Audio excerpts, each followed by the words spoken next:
If you've got a New Holland T6 all the way back to a TS series tractor, small frame Puma, or a Maxxum all the way back to MXM, MXU, you might want to save this video. We're going to cover front wheel assist parts, what information you need to buy them anywhere, what information we're going to require if you want to buy them from us.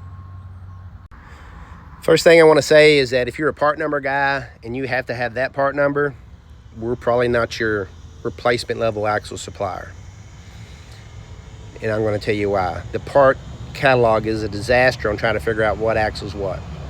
I'll give you a small example. So this axle casting number fits a variety of different axles. On this end, the right hand steering ties into this fitting on this axle. It does not tie into this side of the axle, but it's machined. If it wasn't machined out, it would be a different part number. Now, I get that it doesn't make a lot of sense, but from a manufacturing point of view, it makes perfect sense because that's how the tractors are built. So if we just remember that the OEM is a manufacturer, not a part supplier, the parts catalogs become a little bit more easy to understand why they are confusing or seem to be confusing. Okay, your newer model tractors, your tractor serial number will lead you to a part number, lead you to a build code that is fairly easy to follow. The older style do not, and that's typically where the problem is. So I'm going to show you on the newer style tractors. First thing that I always look for when a tractor comes in to inventory it is I look at the serial number tag, because there is a part number on there and there is a serial number on there. Now that part number may not show up in a part catalog, but I promise you if it's on yours, it's going to be on another one somewhere out there in the world. So that's an easy way to determine it. Also, we suggest an image instead of you trying to decipher the numbers.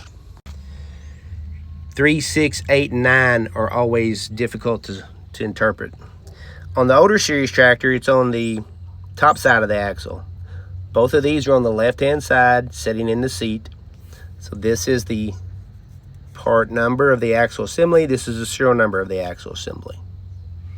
Again, may not be in the part catalog, but it is a factory reference to the axle. Main axle housing cast number is a good reference. Any marking numbers on your steering knuckles is a good reference. Newer models are on the steering arm. Image of your outside carrier. And this image right here is important because this tells us that it's a pivot support style, and once you hit pivot support style, the options really open up. As an example, this is a Class 2 axle. That's a Class 3 heavy duty. If you had a front end loader, you kept having problems, you're overweighting your tractor, we can put that axle on this. You'll never find that in a part catalog. It's an upgrade, or it'd be a heavy duty upgrade, but we would know that because we know it will fit.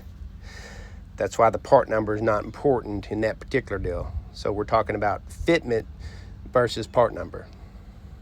If you're looking for final drive parts or for differential parts, this information still applies.